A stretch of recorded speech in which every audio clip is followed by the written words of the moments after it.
दोस्तों नमस्कार।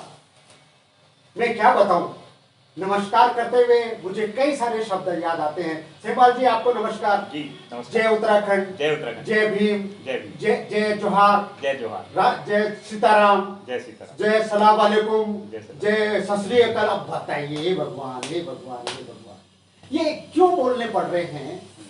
क्योंकि मुझे ऐसे लगता है आजकल जैसे ही नाम बोलो, जैसे ही नमस्कार बोलो, किसी ना किसी आइडियोलॉजी के साथ लोगों को जोड़ दिया जाता है। इसलिए मैंने अपना नाम भी नहीं रखा है। मैं हूं कठपुतली, एक पोटली रेत की, और वाईपीपी के मन से आप सब लोगों का स्वागत करती हूं और आपको धन्यवाद करती हूं। आज मैं आपको खास एक चर्चा के लिए लेके आई हूं। ये मेरे साथी हैं युवा सेमवाल जी, जिनको ये कॉलेज टाइम पे जब इंटर कॉलेज में पढ़ते थे तब से लेके ये माइक लेके लोगों को घूम घूम के जागरूकता के लिए, लोगों को जागरूक करने के लिए लगे रहे। फिर पत्रकार बनने की इनकी इच्छा थी कि वो बहुत बड़े पत्रकार बनना चाहते हैं, लिखना चाहते हैं, और उन्होंने मेहनत किया। और आज ये इनका नाम उत्तराखंड में सब लोग जानते हैं। सेमवाल जी को कौन नहीं जानता? सेमवाल जी ने बहुत बहुत बड़े जन पत्रकारिता की है, लोगों की पत्रकारिता की है, और पत्रकारिता के बाद सेमवाल जी राजनीति में आ गए। तो इसलिए आपका परिचय करवाना जरूरी है। तो सेमवाल जी नमस्कार। हमारे एक पोटली रेत की और पोले की कठपुतली कार्यक्रम में आप देश के सामने हैं। Thank you. सेमवाल जी मुझे बताइए कि आप राजनीति में क्यों आए, कब से आए, और आपको ये कीड़ा क्यों काटा? बड़ा अच्छा सवाल है, और अक्सर कई सारे लोगों के मन में भी ये बात रहती होगी कि भाई एक पत्रकार राजनीति में क्यों आ गया। तो ये ऐसा है कि बचपन से ही मेरे मन में एक था कि भाई समाज में बदलाव के दो माध्यम, एक तो या तो अवेयरनेस, जागरूकता, और या फिर राजनीति। दो ही चीज़ों से समाज में बदलाव लाया जाए। तो जब अपने करियर की शुरुआत में मैंने बहुत सारे स्कूल खोले और मुझे लगा कि एजुकेशन और अवेयरनेस बड़ा माध्यम है, लेकिन फिर मुझे लगा कि अगर राजनीति में आया जाए तो फिर इस एजुकेशन को भी बहुत बखूबी हम लोग संचालित कर सकते हैं और पॉलिसी मेकिंग कर सकते हैं। तो मुझे लगा कि राजनीति ज़्यादा प्रभावशाली माध्यम है, ज़्यादा पावरफुल माध्यम है। और दूसरा, आप देखते होंगे कि जितने भी बड़े राजनीतिज्ञ हुए हैं, अटल बिहारी वाजपेयी से लेकर के तमाम लोग, वो कभी ना कभी पत्रकार भी रहे हैं, क्योंकि पत्रकार होने के नाते हमारी समाज में हम बताते तो हैं ही, लेकिन हमारी खुद की एक समझ भी बनती है।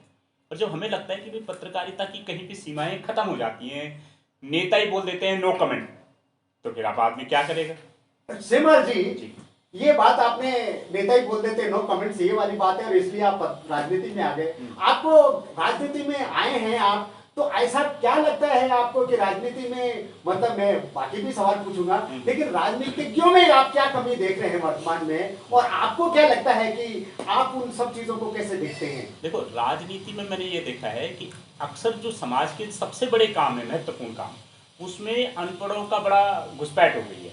जैसे पंडिताई बहुत अच्छा पेशा है, लेकिन उसमें आप लगता है जिसकी कहीं नौकरी नहीं लगती, बोले जिसे पंडिताई सिखा दो, जिसे पढ़ना लिखना नहीं है।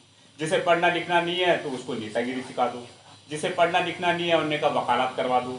मतलब जितने महत्वपूर्ण पेशे, महत्वपूर्ण जिनकी जिम्मेदारी है समाज की, उसमें ऐसे लोगों की घुसपैठ हो गई है। अब जैसे राजनीति है, कोई क्वालिफिकेशन नहीं है इन चीज़ों की, और क्वालिफिकेशन नहीं होने की लिए तर्क दिया जाता है कि जी इसमें समझ और अंडरस्टैंडिंग महत्वपूर्ण है। लेकिन ऐसे लोग आ गए हैं कि जिनकी क्वालिफिकेशन तो नहीं है, लेकिन अंडरस्टैंडिंग भी, कॉमन सेंस भी, सब कुछ गायब है। तो मुझे लगा कि इस राजनीति में भी पढ़े लिखे लोगों को आने की बहुत ज़रूरत है। और फिर मुझे लगा कि हम लोग पत्रकार के नाते बोलते रहते हैं ये होना चाहिए, वो होना चाहिए, ऐसा होना चाहिए, इसमें ऐसा क्यों नहीं है, उसमें वो कमियां हैं। तो मुझे लगा कि पत्रकारिता की एक सीमा है कि आप इसमें प्रॉब्लम्स तो ढूंढ सकते हो, सवाल तो उठा सकते हो, लेकिन सवालों को सॉल्व नहीं कर सकते। आप जनता के सवाल उठा सकते हो, लेकिन जनता के सवालों के लिए लड़ नहीं सकते सड़क। तो फिर आप, जो बड़ी पार्टियां थी, कांग्रेस, बीजेपी, उसको ज्वाइन क्यों नहीं किया आपने? क्यों आपने ये जो स्थानीय पार्टी को ज्वाइन किया? दरअसल ऐसा है कि अपने घर के बारे में कोई स्थानीय पार्टी ही सोच सकती है। और जो दिल्ली वाले जो दल हैं, मैं हमेशा बोलता हूँ कि दिल्ली वाले दल सबसे बड़ा छल, एक ही हल, उत्तराखंड क्रांति दल, या उत्तराखंड क्रांति दल के बजाय क्षेत्रीय दल, एक ही हल।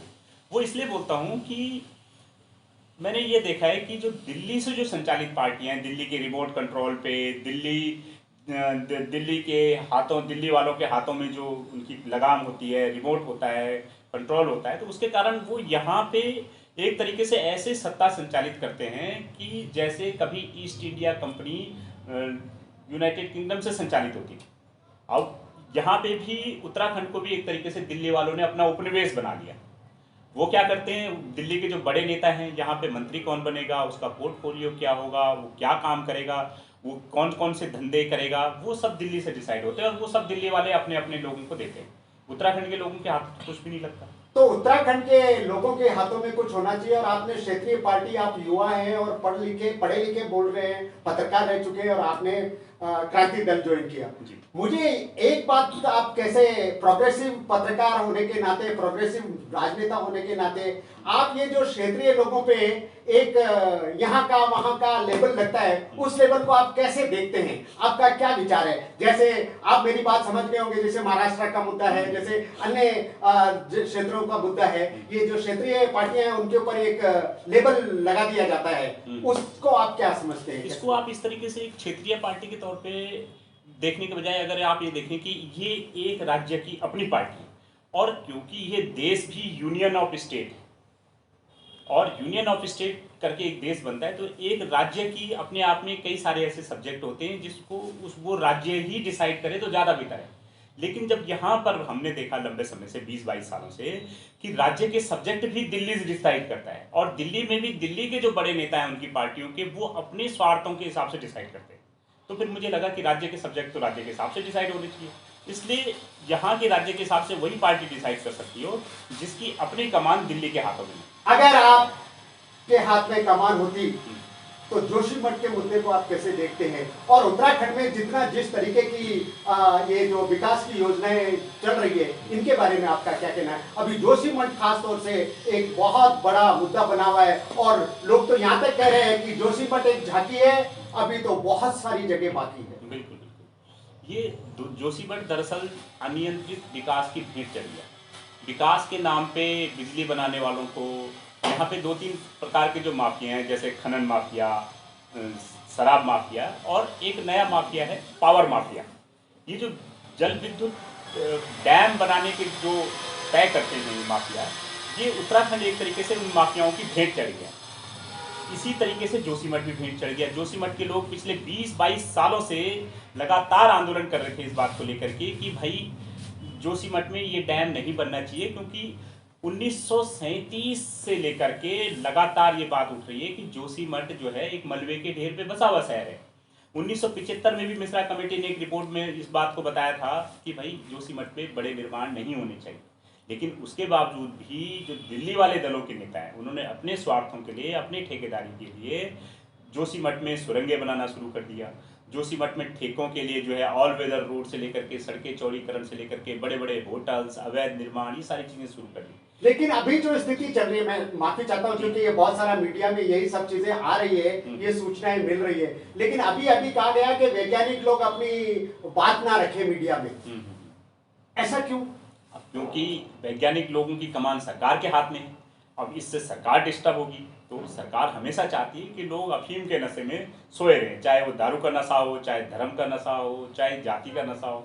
सरकार चाहती है कि लोगों को कुछ पता ना चले। जैसे पुराने राजा महाराजा होते थे, लोगों को पढ़ने नहीं देते थे, टीवी में राजा पढ़ने नहीं देते थे। वैसे ये जो वर्तमान सरकार है, अब ये चाहती है कि सूचनाएं लोगों तक ना पहुँचे, तो हम ये गाफिल में रखें लोगों को कि हिंदू मुस्लिम हो रहा है, देश विदेश हो रहा है, हिंदुस्तान पाकिस्तान चाइना हो रहा है, पर लोग उसी में खोए रहे हैं और यहाँ पे जो लोकल प्रॉब्लम्स है किसी भी स्टेट की, वो प्रॉब्लम्स जो है उन्हें दिक्कत ना करे। अभी मैंने सुना है कि जो दरारें पड़ी हुई है उनको मिट्टी से भरवा दिया जाए। इससे बड़ा मजाक क्या हो सकता है? तो आप क्या कहते हैं इसके बारे में? मतलब मिट्टी से भरवाने से वो समाधान हो जाएगा वहाँ जगह का, या वो अभी बारिश से पहले अगर वहाँ कुछ आपके हिसाब से क्या किया जाना चाहिए, तत्काल क्या किया जाना चाहिए? सरकार को, क्षेत्र को, लोगों को किस तरीके की चीज आप देखते हैं, क्या गुंजाइश देखते हैं? मुझे लगता है कि जोशीमठ के बारे में, जी हाँ, मुझे लगता है कि सरकार को तत्काल लोगों को जो पहले से ही बने हुए दूसरी जगहों पे निर्माण है, आवास है, जैसे गैरसैंण का विधानसभा भवन है, बहुत बड़ा भवन है, वहाँ भी लोगों को शिफ्ट किया जा सकता है।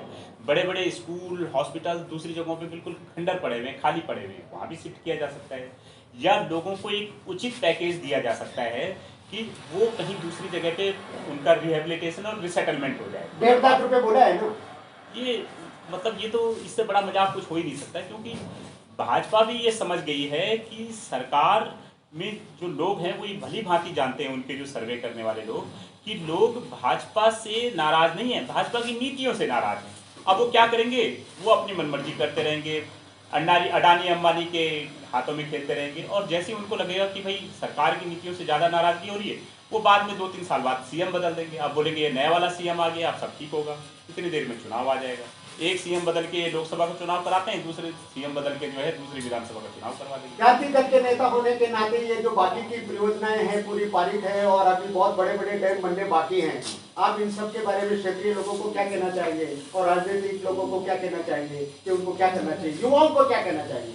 हमें हमारा एक ही मैसेज है कि जितने ये बड़े डैम हैं इनका विरोध होना चाहिए, खास करके जिस तरीके से जोशीमठ में बन रहा है कि आप एक घरों के नीचे से लोगों के सुरंग निकाल दे रहे हैं, तो कहीं ना कहीं पानी से लेकर के ज़मीन धंसने से लेकर के ये सारी दिक्कतें तो आएंगी। इसकी बजाय जो लंबे समय से लोग मांग कर रहे हैं, पर्यावरणविद भी कह रहे हैं कि भाई run of the river dam बन सकते हैं, आप सोलर पावर प्लांट बना सकते हैं, अगर आपको बिजली चाहिए ही चाहिए, विकास चाहिए चाहिए, तो रन ऑफ रिवर बेस्ट तरीका है।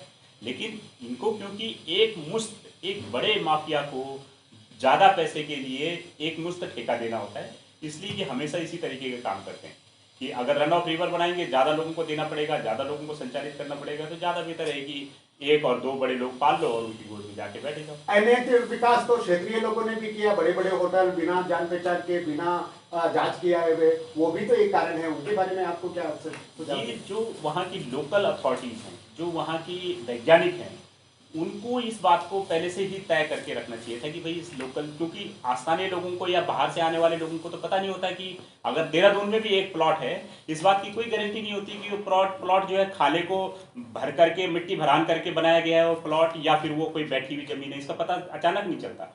तो जो लोकल अथॉरिटीज़ हैं, लोकल बॉडीज जो इस काम को देखती हैं, अर्बन डेवलपमेंट वाली बॉडीज़ हैं, उनको इस काम का ध्यान रखना चाहिए और उनको एक रेगुलेशन बनाना चाहिए कि भाई किस तरीके की ज़मीन पे किस तरीके के भवन कितनी ऊंचाई तक कितने दबाव वाले बनाए जा सकते हैं। सेमवाल जी, बातें आपसे बहुत करने का मन है, खूब सारी बातें कर सकता हूं, समय का अभाव है। अब जाते जाते मैं आपसे जानना चाहता हूं कि युवा लोगों को, देश के युवाओं को राजनीति में क्यों आना चाहिए और उनको किस तरीके का व्यवहार आपकी तरफ से, आप क्या सुझाव देना चाहते हैं ताकि युवा राजनीति में आए और यंग पीपल फॉर पॉलिटिक्स वो अपनी जिम्मेदारी निभाएं? देखो, राजनीति में एक जो जनरल बात है कि राजनीति एक हर एक आदमी की कुछ ना कुछ काम करने की पीछे एक कारण होता है, उसकी महत्वाकांक्षा, और राजनीति अनंत महत्वाकांक्षाओं का नाम है।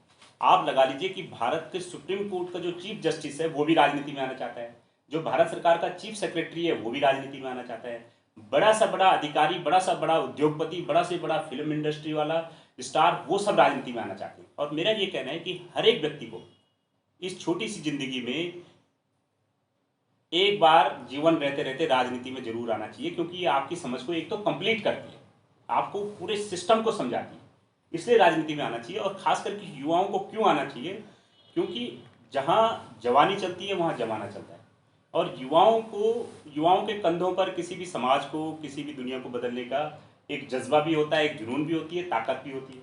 और अगर वो युवा अवस्था में ही राजनीति में आ जाएगा तो 5-10 साल बाद कुछ चीज़ें सीख करके, कुछ अपनी ट्रायल एंड एरर से, कुछ गलतियों से सबक करके वो एक मजा हुआ राजनेता शामिल हो सकता है, उसकी पॉलिसी बनाने की समझ भी सही हो सकती है, और दूसरा उसको इम्प्लीमेंट करने के लिए चीज़ों को घूम करके समाज को समझने में, समझाने में वो अपनी एनर्जी का प्रयोग कर सकता है। अगर कोई 60-70 साल बाद राजनीति में आएगा तो क्या तो वो समझेगा कुछ? क्या युवा आएंगे तो ये जातीय मुद्दे, जेंडर मुद्दे, इन सब चीजों में कुछ बदलाव आएगा? जातिगत मुद्दे, राजनीतिक, धार्मिक मुद्दे, ये जो झगड़े टंटे, इनमें बदलाव आएगा? देखो, ये रेशनल माइंडेड वाले जितने भी लोग हैं, जितनी खुली सोच वाले लोग हैं, अगर वो युवा राजनीति में आते हैं तो इससे डेफिनेटली पूरे मतलब जो मनुष्यता है उसका भी भला होगा राजनीति में आने से।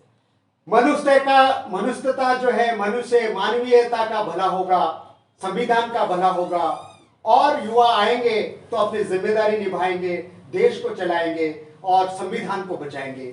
एक पोटली रेत की और वाईपीपी के मन से अब बोले की कठपुतली कार्यक्रम में सेमवाल जी आपने बात किया, बहुत बहुत शुक्रिया, आपको बधाई। और मैं ईश्वर से प्रार्थना करता हूं कि आप अपने मिशन में कामयाब हो और क्षेत्रीय लोग, क्षेत्रीय पार्टियां क्षेत्र के बारे में अगर क्षेत्रीय पार्टी होती तो मैं भी समझती हूँ, मैं कठपुतली होते हुए भी समझती हूँ, मैं मुर्दा हूँ, मेरे तो पेट भी नहीं है, खाना भी नहीं खाती, फिर भी ये मानती हूँ कि अगर क्षेत्रीय पार्टियां होती, क्षेत्रीय लोग होते और क्षेत्रीय समझ होती तो ये बड़े बड़े जो नुकसान वाले काम है ये ना होते। आप सबका बहुत बहुत धन्यवाद। हमारे एक पोट की रेत की चैनल को सब्सक्राइब कीजिएगा, उसको आगे बढ़ाइए। आप सब लोगों की मदद की जरूरत है। देखिए आपके जो बड़े बड़े मीडिया हैं वो क्या बात करते हैं वो आप जानते हैं, लेकिन अब तो कठपुतली भी बोल रही है। कठपुतली को बचाने के लिए, इसको आगे बढ़ाने के लिए और इसी तरीके से हम लोगों को और अन्य अन्य लोगों से आपकी बातचीत करवाएं और लोगों के मुद्दे उठाएं। इसके लिए आपका बहुत बहुत धन्यवाद। नमस्कार, फिर मिलेंगे हम अगली कहानी के साथ। नमस्कार। धन्यवाद।